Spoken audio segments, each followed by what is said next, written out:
Alors, donc,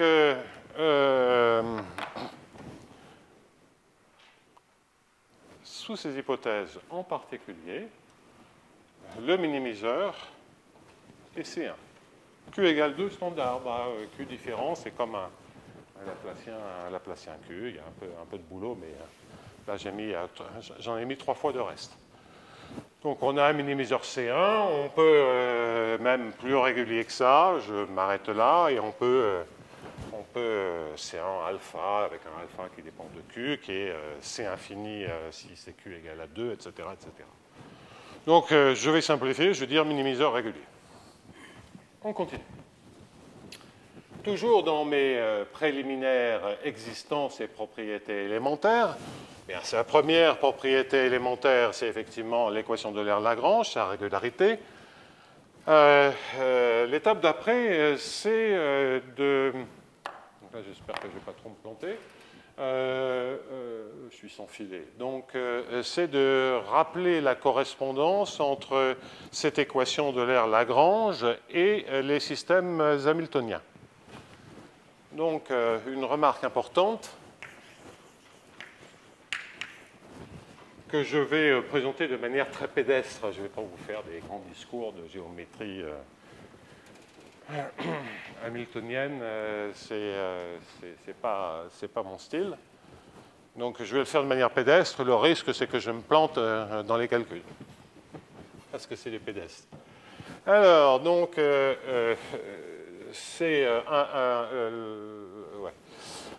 l'idée, c'est de se dire que je ne le sens pas bien. Donc, c'est d'introduire, pardonnez-moi, c'est d'introduire Z égale LP de X et de moins X point.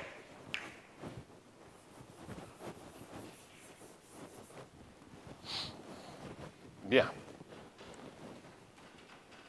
Ça a un nom classique, mais vous ne voulez pas le savoir. Donc, ce que cela veut dire, c'est que moins X point, ça c'est la dualité, c'est HQ de X et HQ de X et de Z. Ça, c'est simplement dire que pour des fonctions convexes conjuguées, pour des fonctions convexes conjuguées, je suis fatigué. Pour des fonctions convexes conjuguées, les dérivées en PQ sont fonctions inverses l'une de l'autre. Donc là, vous récupérez le premier bout que je réécris ici d'un système hamiltonien. Donc ça, je vais plutôt le mettre à Z, ça sera quand même plus clair. Bien. Et maintenant, on regarde l'équation de Lerre-Lagrange. L'équation de Lerre-Lagrange, qu'est-ce qu'elle me dit? Elle me dit que D sur ds de LP, ça c'est Z point, est égal à moins Lx de X et de moins X point.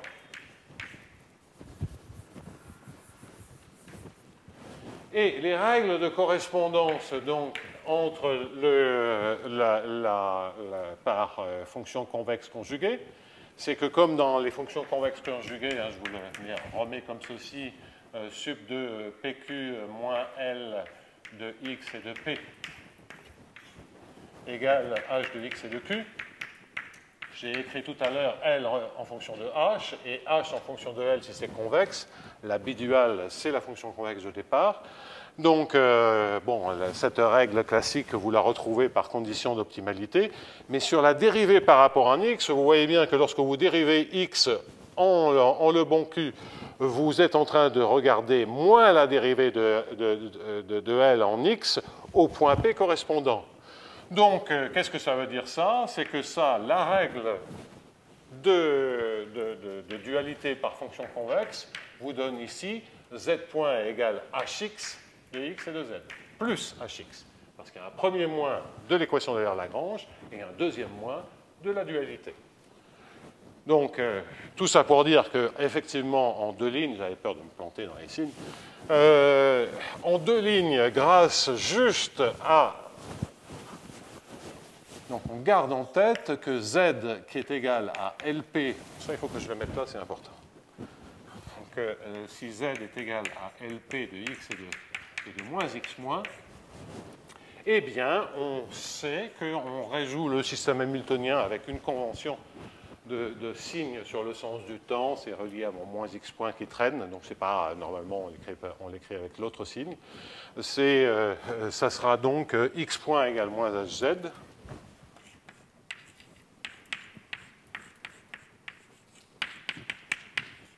Et Z point égale HX.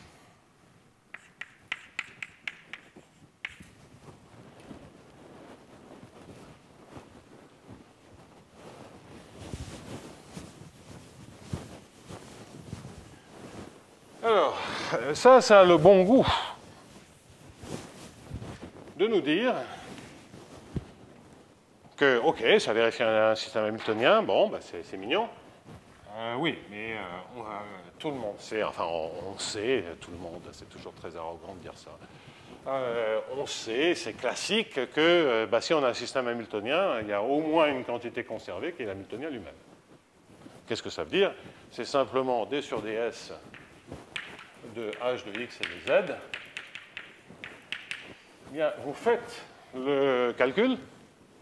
Alors, ça fait hxx point, x point, c'est moins hz, donc ça fait moins hx hz, avec un point qui est le produit scalaire de ces gradients, c'est multidimensionnel tout ça.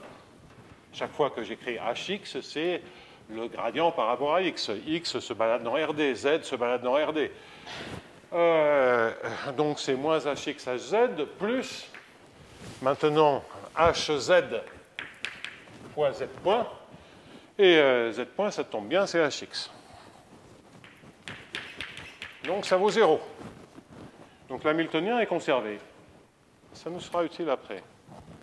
Est-ce qu'il y a d'autres choses qui sont conservées? Ça dépend. Toute la théorie sur les systèmes hamiltoniens, les quantités conservées, etc., c'est extrêmement variable. Si on prend un hamiltonien classique, 1/2 de p carré, 1/2 de p carré, alors si c'est au niveau de l'hamiltonien, je préfère l'écrire comme ça. Pardonnez-moi pour cette convention de signes sur le potentiel. Le F, c'est le potentiel. Le 1/2 de P2, c'est l'énergie cinétique. Donc on parle d'hamiltonien classique. Qui nous donne un Lagrangien qui est 1/2 de P2 plus f de x. Eh bien, suivant les propriétés du système hamiltonien, c'est-à-dire suivant le potentiel F, il peut se faire, suivant la dimension, etc., il peut se faire que, essentiellement, H soit fondamentalement la seule quantité conservée. Ce que je viens de dire est violemment faux pour des raisons que je vais dire, mais c'est la seule vraie quantité conservée. Qu'est-ce que ça veut dire? Ça veut dire qu'il peut se faire que les seules quantités conservées soient toutes de la forme psi de H. OK?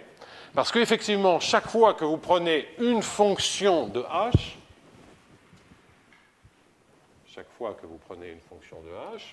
eh bien, vous êtes, chaque fois que vous prenez une fonction de H, bien entendu, cela va être conservé, cette propriété sera conservée. Donc, psi étant simplement une fonction de R dans R. De manière générale, les autres quantités conservées qui vont être vraies, pourquoi j'insiste autant, c'est que vous vous doutez bien qu'il y a quelque part dans notre contrat, dans les objectifs à tenir, il y a ceci. Et que ça ressemble quand même beaucoup à cette, et c'est l'explication de ce que j'encadre, c'est le fait que l'hamiltonien est conservé le long d'un minimiseur. Et qu'en particulier, sa valeur à l'instant t est la même que la valeur à l'instant 0. Et que la valeur à l'instant 0 et la valeur à l'instant t, c'est précisément gradient xl et moins gradient yl. De sorte que si effectivement on sait que l'hamiltonien est conservé, on sait automatiquement que cette propriété est vérifiée. Alors, cette propriété est vérifiée, mais du coup, elle est vérifiée pour tout ce qui est un invariant. Et donc ça nous dira quelque chose, que si on sait faire des choses sur un Hamiltonien, pour tous les autres Hamiltoniens qui sont des quantités invariantes pour l'Hamiltonien de départ, ça marchera pareil. Okay. Alors ça veut dire quoi? Donc si je prends maintenant un f de x et de z, dire que d sur ds de f de x et de z est égal à 0, c'est ce qu'on... ça revient simplement à... On voit rien là. Ah.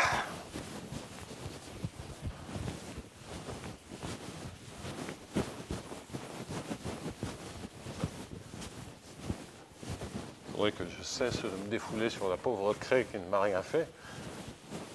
Parce que j'ai l'impression que j'en écrase tellement que c'est impossible à effacer. Bien. Donc toujours sur les quantités conservées, si je dis d sur ds de f de x et de z, qu'est-ce qu'il faut comme propriété? C'est moins fx hz, toujours avec des produits scalaires, c'est les conditions du premier ordre, plus hx fz. Vous voyez, c'est une sorte, on commute sur h et f les dérivés en x et z. Donc, si, comme on dit, les Hamiltoniens sont en involution, et on note, dans la théorie des systèmes hamiltoniens, on note ça traditionnellement avec une accolade, h et f, et c'est simplement dire que ce machin-là, il vaut 0, hx fz moins fx hz. Alors, cela entraîne, c'est équivalent à dire que f est indépendante de s sur le minimiseur.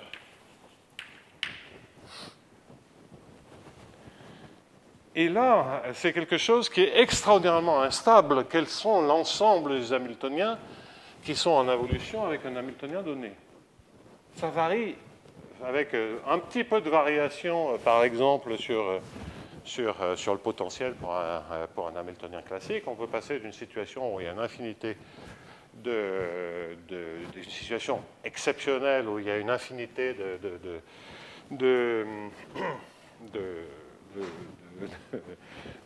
d'Hamiltoniens invariants, de quantités invariantes, à une situation où il n'y en a qu'une, c'est-à-dire modulo les changements de variables. Donc, en particulier, on a toujours que h égale psi de f appartient à cette classe. Mais il peut se faire qu'il n'y ait rien d'autre. En revanche, si h et f sont indépendants de x, qui était le cas où cette démonstration était parfaite, c'était la démonstration en deux lignes pour les solutions de viscosité. Mais là, c'est toujours en involution. Si je prends tous les Hamiltoniens qui sont indépendants de x, c'est toujours en involution. Il n'y a pas de dérivée en x. Donc on ait la même fonction, 1 sur 2 epsilon x moins y, qui marche pour tous les Hamiltoniens indépendants de x, c'est peut-être pas un hasard vu cette propriété. Et cette fonction étant elle-même associée à un Hamiltonien indépendant de x, qui est un demi de P2. OK ? Bon, c'est quand même une manière très compliquée de voir que la dérivée en x d'une fonction en x moins y, c'est moins la dérivée en y, mais ça dit quand même quelque chose. C'est que ce n'est pas un hasard qu'on ait une seule fonction qui marche pour tous les Hamiltoniens indépendants de x. Maintenant, si elles dépendent de x, ça marche dans cette classe, et que cette classe, elle est assez instable. Elle dépend vraiment de l'Hamiltonien. Instable, je ne sais pas très bien... C'est une manière un peu vague, hein, c'est que c'est extrêmement non linéaire. C'est la manière dont... Ça, c'est une collection qui est fondamentalement linéaire en un certain sens par rapport à f, mais il y a d'autres objets qui sont, eux, beaucoup plus non linéaires. Alors, là, il y a une littérature immense, parce que, évidemment, tous les invariants pour des systèmes dynamiques en général, mais surtout pour les systèmes hamiltoniens, ça a des conséquences géométriques et dynamiques considérables. Donc, je ne touche pas. Ça, c'est quelque chose qui est bien connu, bien recensé, avec tout un tas de complications. Enfin, c'est pas de complications, c'est intrinsèquement subtil. Bien. Pour une fois, ce n'est pas les matheux qui compliquent, c'est le sujet qui est naturellement compliqué. Alors, je reviendrai, parce qu'il faudra, on ne pourra dire si ça marche pour H, ça marche pour F, que lorsqu'on aura déjà établi que ça marchait pour H. Mais je voulais déjà vous préparer à l'idée. Bien. On en est au minimiseur. On a compris cette invariance de l'hamiltonien. Donc, c'est que H de X de S et de Z de S est indépendant de S.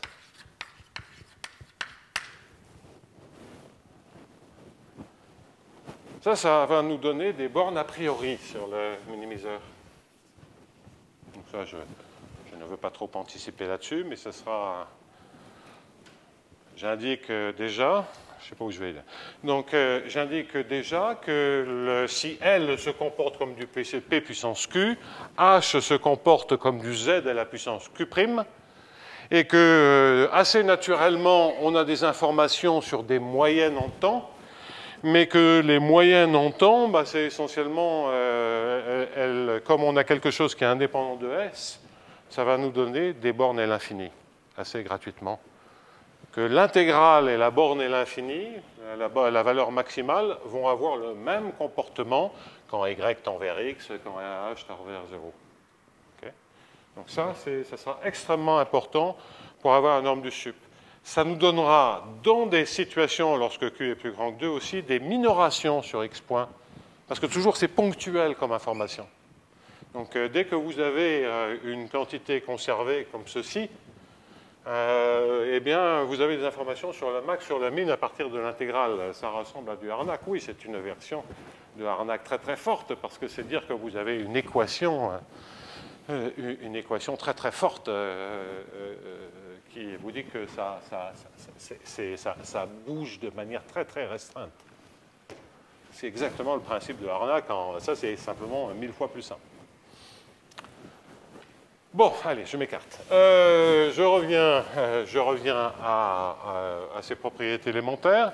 Donc, on a obtenu ceci. Je crois qu'il est grand temps maintenant qu'on fasse le lien avec des dérivés, c'est-à-dire de parler de unicité entraîne régularité. 4. Unicité. Après, on analysera l'unicité entraîne régularité.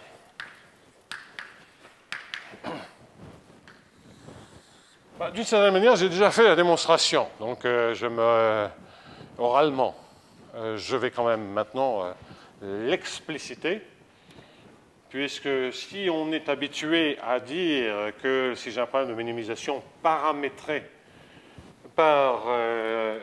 qui est paramétré par un certain paramètre et où le critère que l'on minimise dépend de manière régulière de ce paramètre, à ce moment-là, le résultat de la minimisation est régulier par rapport à ce paramètre. Ça, c'est des choses très classiques en optimisation et calcul différentiel. En revanche, ici, les paramètres, ils sont sous les contraintes. Donc, ce n'est pas tout à fait standard. Et on ne peut pas d'ailleurs raconter n'importe quoi. Puisque, bon, bref, il faudrait des théorèmes un peu plus sophistiqués. Donc, la manière la plus simple, ça existe, mais c'est vraiment trop lourd. La manière la plus simple, c'est de se débarrasser de la contrainte en extrayant une courbe particulière et en disant que tous les x, on peut les voir comme une perturbation, comme une variation d'une courbe particulière, de sorte que la courbe particulière, elle fait le bon trajet, et les variations, elles vont de 0 à 0, ça ne dépend plus de x et de y. Quelle variation prendre? Évidemment, quelle courbe particulière prendre? La ligne droite, évidemment. Vous pouvez prendre autre chose si vous en avez envie, ce n'est pas interdit, mais ça ne sert pas à grand-chose. Donc, on peut effectivement regarder, et je vais introduire un x tilde qui pourra être évacué le cas échéant, le tilde, je veux dire. Je vais regarder x tilde égale x de s moins x plus s sur t y moins x.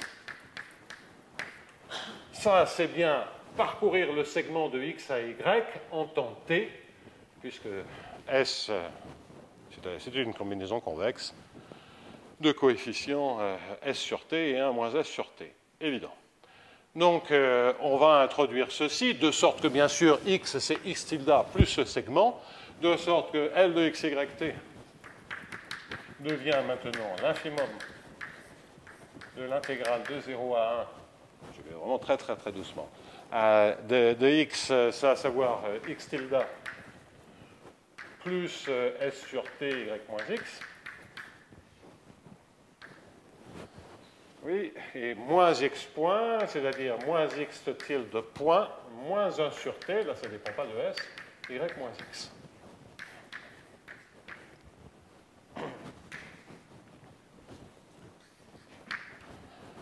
De sorte que maintenant, on a un problème d'optimisation avec la même classe de minimisation, puisque maintenant x tilde en 0 vaut 0 en 1, c'est-à-dire 1 c'est t, ça vaut 0.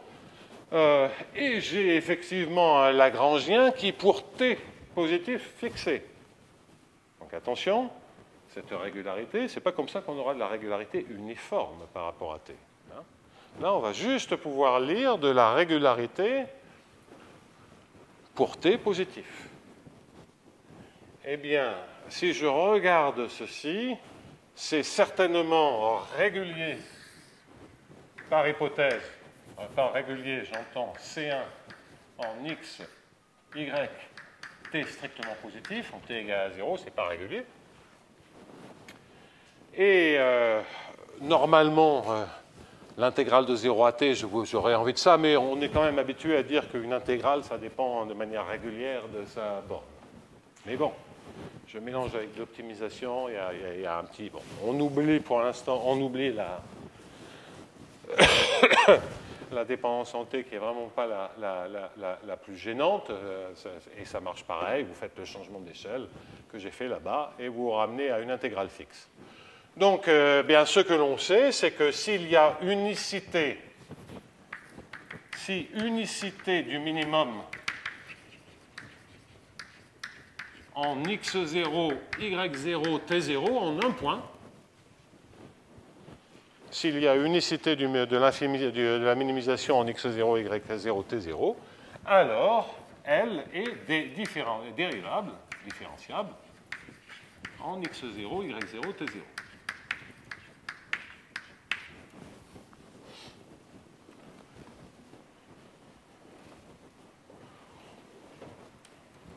Du temps où on appelait ça une maîtrise et que j'enseignais un cours de calcul différentiel et optimisation, les étudiants avaient toujours droit à cet exercice avec un succès mitigé en termes des résultats.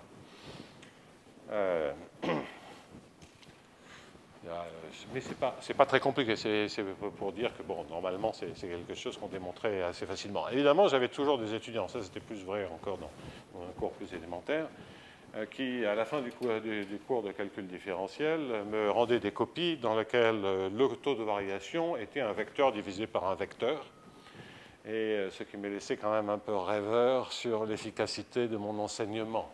Parce que là, il était clair qu'ils n'avaient absolument rien pigé. Bon, ça relativise. Hein. Mais c'est vrai que ça serait agréable de pouvoir diviser par les vecteurs. Alors, je pense qu'il y a fort longtemps, c'était quand même une petite minorité. J'attends de voir avec impatience les résultats des réformes successives des collèges, et notamment la dernière, pour voir si on ne veut pas basculer une majorité qui vont diviser par les vecteurs en disant, bon, de toute façon, j'ai jamais rien compris autre chose qu'une recette, peut-être que celle-là, elle marche si j'ai un peu de chance. c'est l'enseignement vu comme le loto. Hein. On gratte, on tire, et puis éventuellement on gagne. Sauf évidemment pour une toute petite minorité qui, quels que soient les professeurs désastreux comme moi qu'ils rencontrent sur leur route, apprennent malgré tout le monde. Bien. Pardonnez-moi, c'est ce discours de vieux con, mais le temps ne change rien à l'affaire. Alors, L est dérivable en x0, y0, t0, donc unicité entraîne la régularité. Donc, si l'on sait déterminer une zone sur laquelle il y a unicité des courbes minimisantes, alors on aura la dérivabilité et en fait le caractère C1. S'il y a unicité du minimum sur un voisinage de x0, y0, t0, alors L est C1 dans ce voisinage.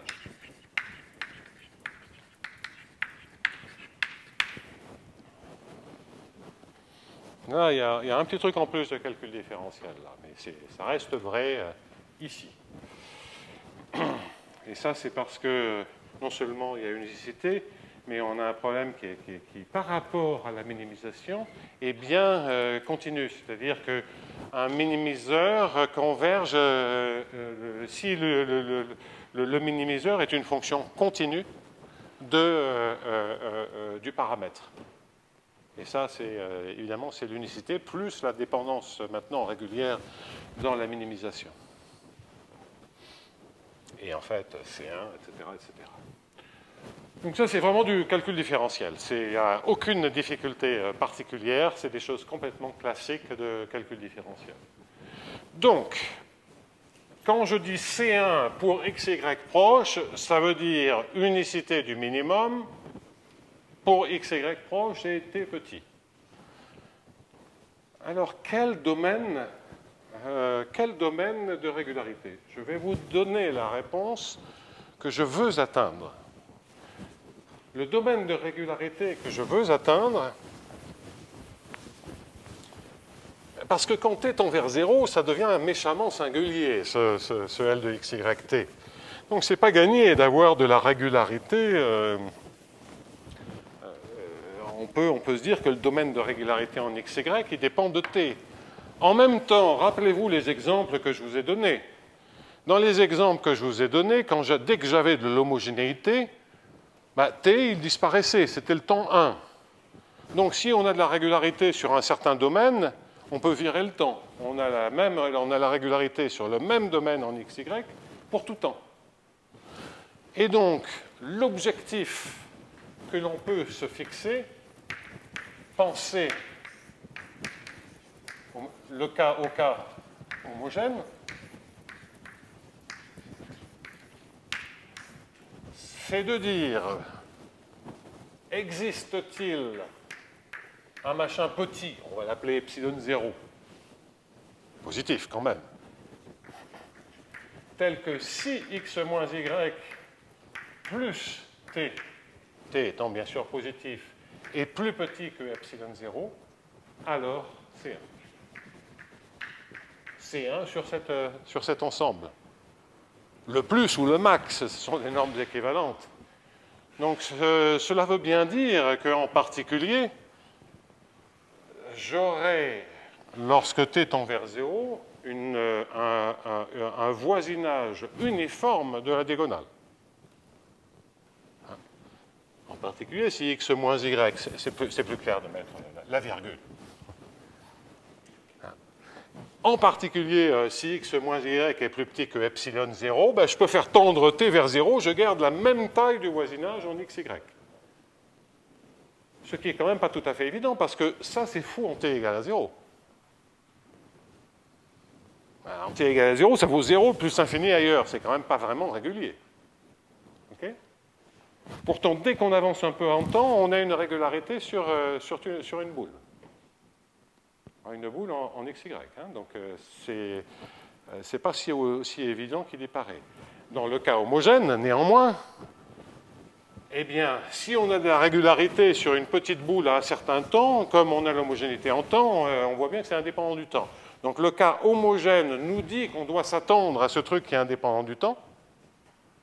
Et en même temps, c'est contre-intuitif parce qu'on se dit que ça devient irrégulier quand t est envers 0. OK?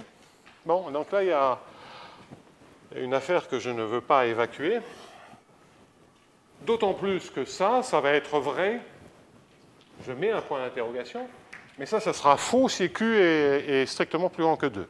Ça sera vrai si Q est égal à 2, ça sera vrai si Q est plus petit que 2. Si Q est plus grand que 2, ça sera faux. Ça sera vrai si c'est positivement homogène, ça sera faux si ce n'est pas positivement homogène. Et sinon, on aura une zone conique dans laquelle il y a de la régularité. On peut perdre de la régularité dans une zone plus étroite. Et donc, c'est comme si à un temps fixé, on avait sur un anneau de la régularité. Donc, dans une boule intérieure, pas de régularité, nécessairement. Dans une zone extérieure, il n'y a aucune raison, c'est le truc classique. Puis, il y a une zone intermédiaire où il y a la régularité. Mais ça ne suffit pas pour les solutions de viscosité. Bon, donc on va comprendre ça petit à petit. Je vous ai indiqué le programme et je crois qu'il est temps de commencer par un cas simple, qui est le cas Q égale à 2, que je fasse au moins ce cas-là aujourd'hui. Hein. Bon, je vais très lentement, mais je crois que même des gens très familiers avec les équations d'Hamilton-Jacobi prennent un peu pour acquis un certain nombre de choses qui sont loin de l'être. Et qu'il faut faire très attention aux hypothèses que l'on met. Donc ça, je veux absolument le garder, et même j'en aurai besoin la semaine prochaine. Mais bon, je le réécrirai. Enfin, moi, il y a plein de choses qui m'ont surprise en les découvrant sur ce sujet qui, je l'avoue, je me disais, il suffit de faire ça, puis ça marche, c'est connu, c'est classique, et puis j'ai commencé à gratter, et puis bon, attention. Alors, ça, c'est la stratégie et la question qu'on se pose. C'est l'unicité. Rappelez-vous ce que je vous ai dit tout à l'heure sur la régularité et la convexité. Rappelez-vous ce que l'on sait sur des problèmes d'optimisation dans une situation d'analyse convexe. Eh bien, certainement, si on sait que là, le critère que l'on minimise est fortement convexe, par exemple, bien, certainement, on sait qu'on a l'unicité. Alors, la forte convexité ne peut pas venir uniquement d'une hypothèse en LLXCP. C'est sûr que si L est convexe par rapport à ces deux variables, la convexité, on l'a. Ça, c'est le cas de propagation de convexité dans les équations d'Hamilton-Jacobi. Exactement. En revanche, je ne peux pas faire cette hypothèse. Je veux avoir une dépendance en X générale. Donc, quelque part, c'est la proximité de X et de Y, c'est le temps petit qui doit faire que la dépendance en X est contrebalancée par la dépendance en X point et que j'ai du coup une fonctionnelle qui est convexe. OK ? Donc il y aura des inégalités fonctionnelles pour mesurer la part de l'un et de l'autre, le X point étant plus fort que le X. Donc l'idée, c'est que la convexité du X point est tellement forte qu'elle absorbe l'éventuelle non-convexité en X. OK ? On va mettre ça en musique. Qu'est-ce que ça veut dire, la convexité? Je fais des variations d'ordre 2. La convexité du critère, si xi est une variation, c'est de prendre des fonctions test, enfin des courbes test, telles que x de 0, je peux rester en temps t, normalement je devrais y arriver, égale à 0, et je vais commencer par le cas q égale à 2. Hein, donc voilà toutes mes hypothèses. On a un LPP qui est minoré par une constante fois l'identité, majoré par une constante fois l'identité. Donc je commence Q égale. Donc xi de 0 égale à 0, xi de t égale à 0. Et la variation d'ordre 2, c'est tous les coups, je vais me planter. Bon, allez, on va tenter. Lxx, je ne réécris pas ce qu'il y a à l'intérieur. Il y a la courbe minimisante. Fois xi 2. Normalement, il devrait y avoir un 2LXP xi point. Et puis, il y a un LPP xi point carré.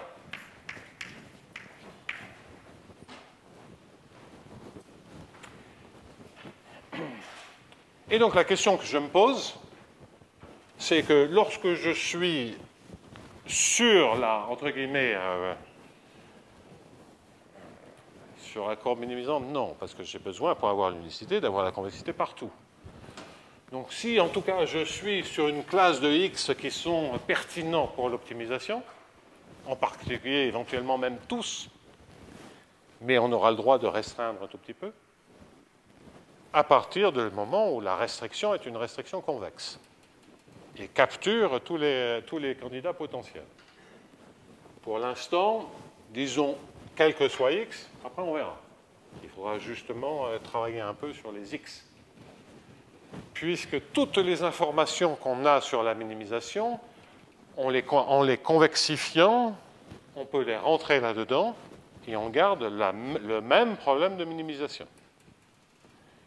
Donc non seulement on peut dire le critère est convexe, mais on peut dire que le critère est convexe sur tous les ensembles convexes. Il suffit de dire d'avoir un ensemble convexe qui contienne tous les minimiseurs et dire que le critère est convexe sur cet ensemble. Puisque le reste, on s'en fout, et là, on a la convexité. D'accord ? Donc, toutes les informations supplémentaires, et ça sera utile par la suite, toutes les informations supplémentaires qu'on a sur les minimiseurs, on pourra les rentrer en les rentrant de manière convexe. Bien. Alors, si je fais ceci, très bien. Donc, je fais ceci, LPP. Ceci, je peux déjà minorer ceci par nu fois l'intégrale de xi point carré, c'est l'intégrale de 0 à t. Et qu'est-ce qui va me rester? Je me sers des hypothèses. Bien, alors, LXP, ça fait moins C fois, et je vais mettre un C0 pour bien montrer que ça ne dépend ni de X, ni de Y, ni de T. Un C0 fois l'intégrale de 0 à 1 de 1 plus X point à la puissance Q moins 1 fois xi point. Et je mets des normes partout. Majoration de LXP. LXX, moins C0 fois l'intégrale de 0 à 1 de 1 plus X point, et le Q c'est 2, pardonnez-moi. Donc ça fait 1 carré, norme de xi au carré. Je suis dans le cas Q égale à 2. Donc vous voyez bien que la minuscule difficulté qui apparaît ici, minuscule, c'est que ce n'est pas, il y a une intégrale de 0 à t, ça ressemble à une inégalité de points carrés, sur un domaine qui est éventuellement petit, donc on sait comment se comporte la constante dans l'inégalité de points carrés, mais entre les deux, il y a du x point qui lui aussi bouge avec t. Donc il y a un petit quelque chose à dire. De ces deux termes, est-ce que je dois faire deux fois un job d'estimation? La réponse est non, parce que vous voyez bien que si vous regardez ce terme-là, eh bien c'est la racine carrée de cet intégrant, tandis que celui-ci, c'est la racine carrée de l'intégrant. Donc, par l'inégalité de Cauchy-Schwarz, on comprend bien, c'est plus le même C0, mais c'en est un autre, que j'ai l'intégrale de 0 à t de xi point carré moins C0 fois l'intégrale de 0 à t de 1 plus x point carré xi 2.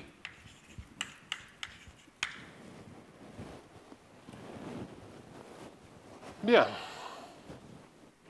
Pourquoi je mets un plus C là, moi, tout à coup? Ah non, il est resté mal effacé. Bien. Alors, bah oui, on sent bien là, quelque part, qu'il va falloir rentrer de l'information sur les x points carrés. De se dire, qu'est-ce que je sais sur le x point carré pour espérer que cette inégalité soit vraie, quel que soit xi. Cette inégalité doit être vraie, quel que soit xi. Bah ça, si l'hamiltonien, le lagrangien, pardon, est fortement convexe, c'est pratiquement l'énergie, l'intégrale de x point carré. Donc je sais en gros comment ça se comporte. Écrivons cela un peu plus précisément. Obtenons une borne sur x point carré. Et donc, clairement, si je ne veux pas me servir de quelque chose, d'un chouïa plus compliqué, d'un chouïa plus sophistiqué, c'est-à-dire la conservation de l'hamiltonien, mais là, je n'ai même pas besoin de l'invoquer, je pourrais le faire. On se ramènerait vraiment à du point carré. Mais là, je vais me servir de point carré Sobolev qui est en dimension 1 et simplement le carré de l'inégalité de LDR sur le carré de l'intégrale. Donc, quoi qu'il en soit, c'est supérieur à nu fois l'intégrale de 0 à t de xi point carré. J'y vais comme une brute, je majore ça par le sup sur 0t de xi au carré. J'ai un C0 devant, et puis j'ai l'intégrale de 0 à t de 1 plus x point carré. L'intégrale de 1 plus x point carré de 1 pose pas trop de problème, mais l'intégrale de 0 à t de x point carré, il faut qu'on s'y arrête. Et donc c'est ça dont je voudrais comprendre que c'est positif, quel que soit xi, et éventuellement pour certains x. Rappelez-vous ce que je vous disais, je peux restreindre cet infimum à une boule. Quelle boule je vais prendre? Ben, la boule qui... une boule dans H1, une boule sur l'intégrale de 0 à t dans x point carré, qui est compatible avec ce que je sais sur les minimiseurs. Qu'est-ce que je sais sur les minimiseurs? Bien, je sais que L de x, y, t est certainement supérieur ou égal, intéressant, supérieur ou égal à nu fois l'intégrale de 0 à 1. Pardonnez-moi. Je prends cette inégalité. J'en déduis donc que L est majoré par 1 demi de nu x2 moins une constante. Attention, ce n'est pas forcément le même nu, parce que j'ai intégré deux fois. Donc je peux être amené à absorber un terme linéaire. Et je perds un tout petit peu sur le nu. Mais ça reste vrai. Un terme linéaire, il peut se minorer toujours par... Il peut être absorbé comme ceci. 1 demi de nu x2 moins c, 1 demi, même chose, ce n'est pas forcément exactement le même nu. Mais il y en a. De sorte que vous pouvez remplacer le problème de minimisation qui est ici par le majorant que je viens d'écrire et le minorant que je viens d'écrire.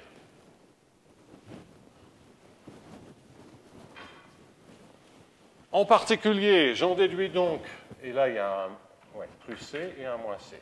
J'en déduis donc, en me servant de ceci, que 1 demi de nu de l'intégrale de 0 à t de x point carré, pour le minimiseur, moins c, est majoré par le L de x, y, t, est majoré par le L qui correspond, le L tilde qui correspond à ce facteur quadratique près. Ça, c'est majoré. Et puis ça, c'est, quand je dis x2, c'est vraiment, oh là là, c'est p, hein, c'est vraiment pas le x, c'est le p, c'est LPP, c'est la dérivée en p. Et donc là maintenant, j'ai remplacé L par un hamiltonien qui ne dépend pas de p. Quand ça ne dépend pas de p, on sait calculer explicitement la réponse. Et ici, ce L tilde, c'est 1 demi de mu x moins y au carré sur t plus t. Le plus t, c'est plus ct. Hein, c'est le c qui est ici. Si vous avez un hamiltonien et si vous avez un plus c, vous voyez bien que ça vous fait plus ct dans le résultat final.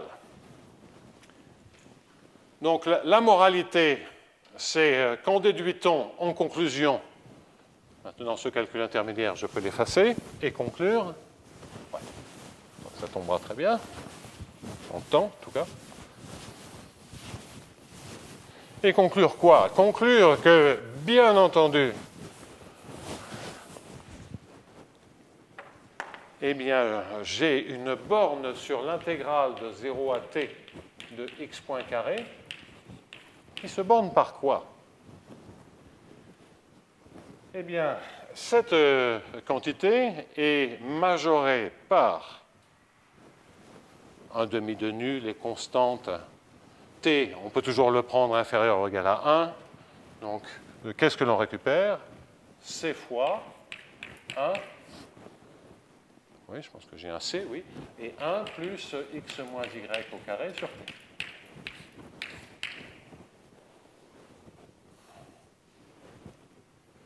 Bien.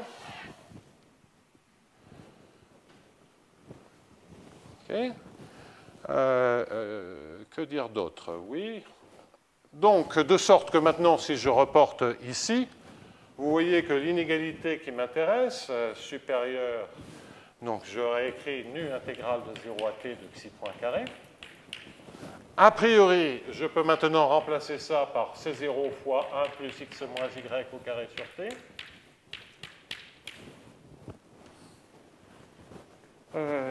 Oui, 1 plus x moins y sur carré sur t, ça c'est bon, ça c'est bon. Et puis, oui, pardonnez-moi, le sup sur t.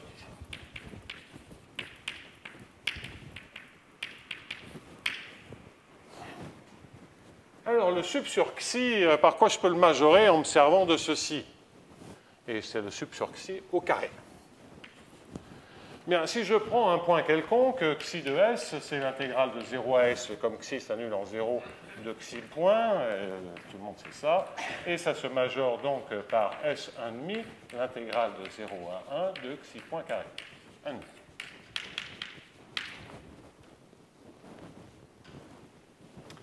De sorte que si j'élève maintenant, c'est vrai pour tout S, oui, enfin là, S là-dedans, c'est pas 0 à 1, c'est intégrale de 0 à t, et le S 1,5 qui est là, je peux le majorer par t 1,5, la fin de l'intervalle, 0 à t de x point carré. Donc le sup est majoré, le sup au carré est majoré par t fois l'intégrale en question. Et donc, grâce à cette observation, il faudra que je revienne un tout petit peu sur ce que j'ai dit, comment je me suis débarrassé du x point carré, eh bien, j'en récupère que si je me sers de la borne qui est là-haut, qui est une borne qui est vraie pour le minimiseur, j'ai donc l'intégrale de 0 à t de xi point carré, facteur de quoi? Donc ça, c'est bien positif. Il faut que la constante qui apparaisse là soit positive. C'est nu moins C0, j'ai un t, le carré de ce t1,5, et j'ai 1 plus x moins y carré sur t. C'est 0, là il y a des parenthèses qui ne sont pas au bon endroit, enfin il y en a une qui manque. Voilà. Donc C0 il y est, le sup il me donne cette intégrale multipliée par t, et ça c'est la majoration sur l'énergie. Bon, ben là maintenant c'est gagné parce que vous voyez ce qui se passe. Vous voyez ce qui se passe très simplement. Vous avez nu moins C0t moins C0 fois x moins y carré. Donc tout à l'heure, quand je vous ai écrit t plus la norme, c'est pour ça que je l'ai effacé, t plus la norme de x moins y inférieure à epsilon 0, non, en fait, c'est plutôt t plus x moins y carré inférieur à epsilon 0. Mais ça veut dire t petit, x moins y petit. Pareil. Simplement, si on veut décrire vraiment très très précisément cet ensemble en gardant les constantes, et c'est assez naturel parce que ça a un scaling, comme on dit, parabolique. Hein, il y a une seule dérivée en temps et une dérivée en x au carré. Donc, on ne doit pas s'attendre on doit s'attendre à un scaling parabolique. Donc, ça, c'est vraiment l'optimal. Donc, il faut que ce nu0 soit positif. Et donc, le résultat des courbes, c'est qu'il existe epsilon 0, tel que si t est plus petit que epsilon 0, si x moins y, je vais mettre carré pour me faire plaisir en termes de scaling parabolique, si x moins y carré est plus petit que epsilon 0, alors, unicité du minimum? Non. Alors, ce que l'on a démontré, c'est que le critère est convexe pour les x qui vérifient ceci. Alors, le critère est fortement convexe, même plus, puisque j'ai majoré par la norme au carré. Critère fortement convexe sur H1. Critère est fortement convexe sur H1, ou plus exactement sur l'ensemble, sur la boule de H1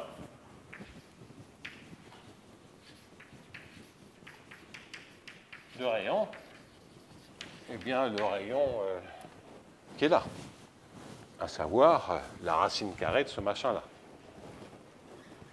Donc, de rayon racine carrée de c fois 1 plus x moins y au carré sur t. Je sais que le minimiseur appartient à cette boule et j'ai démontré que le critère était fortement convexe. Je sais que tous les minimiseurs sont dans cette boule et je sais que le critère n'est pas fortement convexe. C'est jamais fortement convexe sur l'ensemble des trajectoires.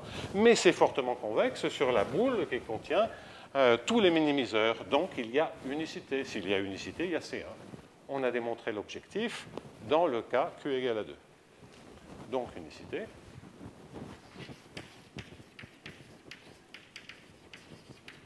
Donc, C1 sur la zone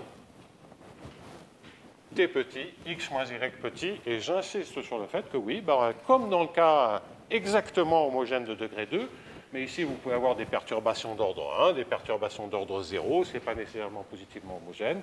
C'est modelé à l'infini, c'est modelé en termes de forte convexité, eh bien vous avez exactement le même type de résultat en faisant un chouïa de calcul de variation. Donc ça, c'est assez satisfaisant. Et qu'est-ce que cela nous dit? Ça nous dit qu'on a C1, on a aussi démontré une identité dans cette hypothèse. Donc là, je vais quand même conclure dans ce cas-là.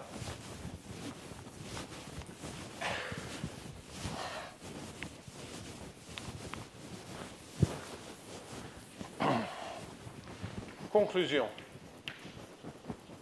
Dans le cas Q égale à 2, les hypothèses qui vont avec le cas Q égale à 2. Tout à l'heure, j'indiquais que j'avais une minoration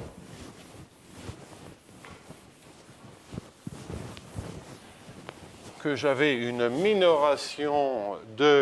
Lagrangien par 1 demi de nu PD, 1 demi de nu P2 moins C. Et donc, en particulier, je sais que le L de XYT est supérieur au L tilde qui correspond à 1 demi de nu P2 moins C. Vous remplacez le L par celui-ci. À nouveau, celui-là, on sait le calculer explicitement. Et ça fait 1 demi, 1 sur 2t de nu de x moins y au carré moins ct. La conclusion, c'est que j'ai donc obtenu un L epsilon de xy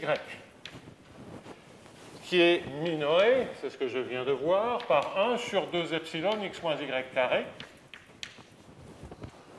qui était l'objet qui m'intéressait. La seule erreur commise, et j'arrête, la seule erreur commise, c'est que j'ai un moins c epsilon, qui bien entendu ne va rien changer à la démonstration de l'unicité des solutions de viscosité, c'est une constante. Et disparaît quand epsilon tend vers 0. Il y a un nu ici.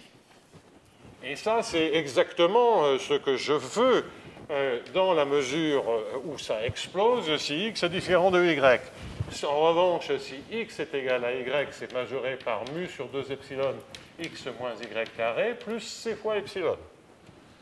Et donc ça m'assure que si y est égal à x, ça tend vers 0 quand epsilon tend vers 0. En général, ce n'est pas nul. Hein, si vous avez un temps qui est strictement positif, suivant les propriétés du Lagrangien, on peut avoir intérêt à ne pas rester en x, même si on veut aller de x à x. Ça va dépendre de L. Et en particulier des propriétés près de x point égal à 0. Donc il faut faire attention aux termes supplémentaires. Là encore, ce n'est pas trop gênant dans le cas de l'ordre 1, dans le cas de l'ordre 2, il va falloir faire extrêmement attention. Et bien comprendre les différents termes. Quoi qu'il en soit, on a ceci, on a que L epsilon est C1 pour epsilon petit et x moins y petit, ce qui veut dire alors que la démonstration des solutions de viscosité, de l'unicité des solutions de viscosité, fonctionne avec L epsilon. Et donc, on sait obtenir une démonstration qui, si on ne regardait que cette équation-là, serait inutilement compliquée par rapport à la démonstration classique, mais elle n'utilise absolument pas, si maintenant, comme je vous l'ai déjà indiqué, on a une dépendance en temps ici épouvantable dans l'hamiltonien, eh bien la démonstration passe exactement pareil. Donc je vous rappelle que l'on veut avoir des démonstrations telles que si je mets ici un zeta point avec zeta qui n'est que continu, je puisse toujours avoir l'unicité par exemple. Ça interdit de faire la moindre inégalité d'erreur comme je l'ai expliqué à zeta point de t. Il faut penser ici bruit blanc. Ça interdit d'avoir la moindre continuité, je veux dire la moindre estimation d'erreur, parce que tout de suite on la paye avec une valeur absolue de zeta point, et que ça, ce n'est pas intégrable. Si c'est continu, ce n'est pas nécessairement à variation Barnier. Donc, les annulations dans le doublement de variables dont on se sert dans la théorie classique des solutions de viscosité, ces annulations dans la théorie classique, si on n'a pas le zeta point, on peut se permettre des petites erreurs, on les absorbe. C'est l'analyse. On a des petites erreurs, on se débrouille dans la démonstration. Là, on n'a pas droit à la moindre erreur. Bien. Classique. Démonstration de l'unicité des solutions, OK avec L epsilon. Bien. Je crois que là, je peux m'arrêter là.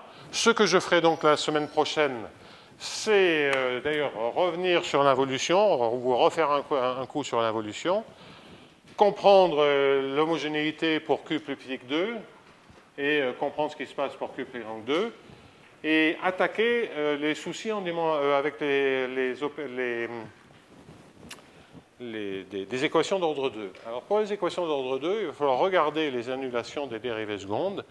Et en fait, ce qui va poser le problème, ce n'est pas du tout les termes constants, ce n'est pas du tout la partie qui s'annule en zéro de l'hamiltonien, c'est en fait ce qui va réellement poser le plus de problèmes, c'est d'avoir une partie linéaire dans le h de x et le gradient u.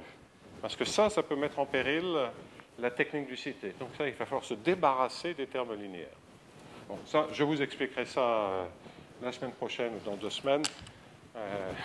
Dire que j'aurais dû déjà commencer depuis 4 semaines le sujet suivant.